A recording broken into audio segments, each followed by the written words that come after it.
Welcome to YieldNerd, an educational show about how you can acquire and manage yield. So let's look at a sample allocation.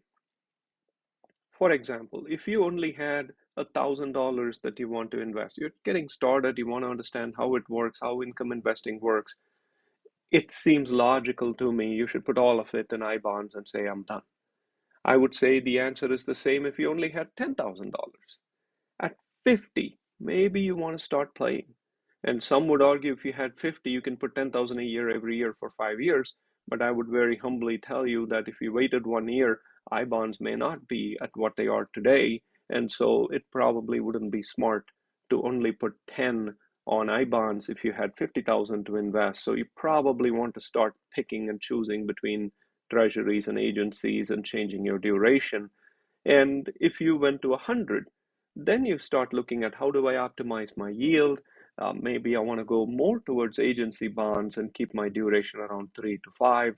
And then you look at 250 and so on. So what these are doing is as your duration, as your investable amount increases, so does your potential duration. If you had a chunk of change that you don't want to touch for 30 years, um, frankly, I don't know that it may or may not be the case for many of you, but if that is the case, the question you really have to ask is whatever vehicle you're going to put that in, how likely is it that that vehicle will be around in 30 years? If you buy 30-year treasury bonds, that's one thing. But if you were to buy a corporate bond or if you were to buy a municipal bond 30 years out, uh, think through long durations very carefully. Just don't make a rush decision, and I'm happy to give you more research materials, give you links so you can educate yourself. So in the less than 10-year duration area, here are some models, and here are ways to think about. The reason I give you these models is so you can distribute them.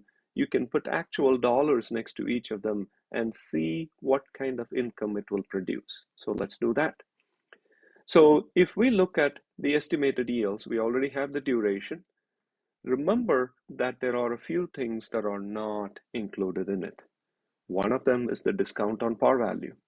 If you got a treasury that gives a coupon of 1%, in all likelihood, that is selling at a huge discount, 92 cents on the dollar and so on. You may remember you will have to go back to the unit on treasuries. If you get a really steep discount, then there is a rule called the de minimis rule that says, hey, you got too good a deal, I'm going to tax you on the difference between the too good a deal and a reasonable deal, and you're going to pay ordinary income taxes based on your alternative minimum tax. And I'm sorry for going very fast on this. As I said, this episode should be listened to after you have covered all the other episodes. So if you have any questions on de minimis and things like that, please rewind and listen to the Treasury unit. So the other part about preferreds is convertible arbitrage could put you in a fantastic position in the positive way or a negative way. You just need to be very smart about when you buy it and what the arbitrage is that you're picking. And so that again, we don't know what the arbitrage is going to be. This literally picks the conversion at a specific share price, and it says, here is the minimum threshold, maximum threshold, and you're holding it to maturity. And so holding it to maturity is a very key thing. Right now, interest rates are so fantastic that it is likely in however long, if the federal funds rate were to drop, the bonds that you bought today at par value may actually appreciate because they would become very attractive. So you may be able to sell some of those bonds if you wanted to and make a profit. That is not included in the model as well. We're just assuming you're going to hold everything to maturity. So let's take the percentages we had from before, and we're going to say if you had $1,000 and you put your entire $1,000 on I bonds, and I bonds paid you 9%, the interest rate that I bonds would have paid you would be $90. That is what this is saying. Again, if you had $10,000 and you bought I bonds for the entire 10,000, the interest rate it would have paid you over a year would be 900. The reason I'm laying all of this out is there is a column on the right-hand side called annual income. What this tells you is you approximately will get about $50,000 on $1 million of investable income, or a blended yield of about 5.5%. If you are disciplined and you hold the bonds to maturity, if you're disciplined and you buy preferreds only when the arbitrage is in your favor, and if you're disciplined and you make sure that you optimize your taxes and think through how to do it, your final yields may be close to 6% before taxes. Remember to not try to be too aggressive, especially when you're at your learning stage. The idea here is to preserve your investment amount, to make sure that you will get your par value back and optimize your yield at as low risk as possible. Given where we are today, that appears to be around 5.5 to 6%. So that then begs the question, gee, if I'm going to get 5.5 to 6%, do I just sit back and do nothing? And I'm going to point out something in this strategy and then tell you what the positive is and the negative is. According to this, you should put half of your investable amount in treasuries with a 2-year duration. What does that really tell you? That means in 24 months, all of a sudden you have to repeat half of the work you did up front because the par value will be coming back and you have to find a good place to put it. Clearly, that's not a desirable thing to do. So what you need to do is structure it in a little bit of a thoughtful manner. And let me explain what I mean. When people say ladder your bonds, I don't really think of it as a ladder. I think of it as a walkway. There are small steps in between.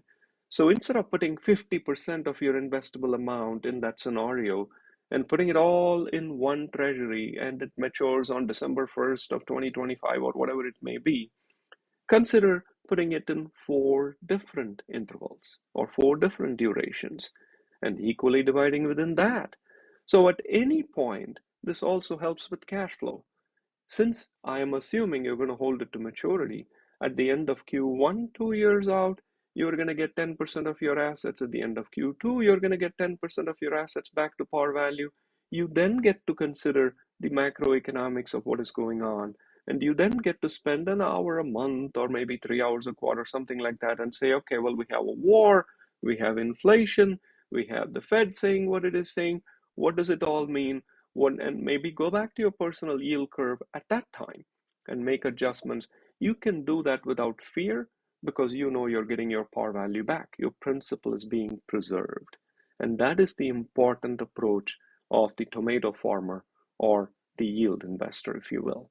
And if the tomato farmer term does not make sense to you, I would again suggest go back and watch some of the earlier episodes.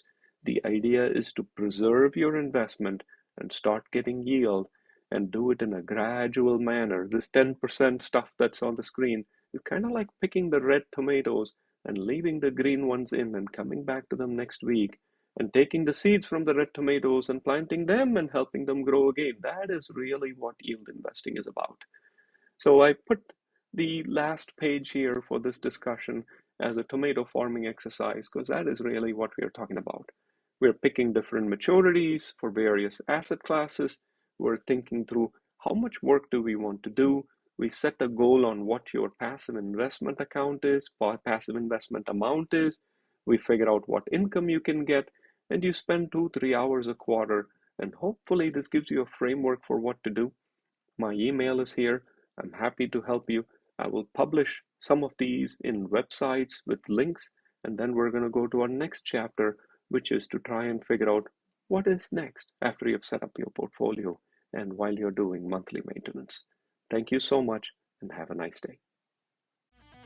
Thank you for listening to Yield Nerd, a do-it-yourself show for yield accumulation and management.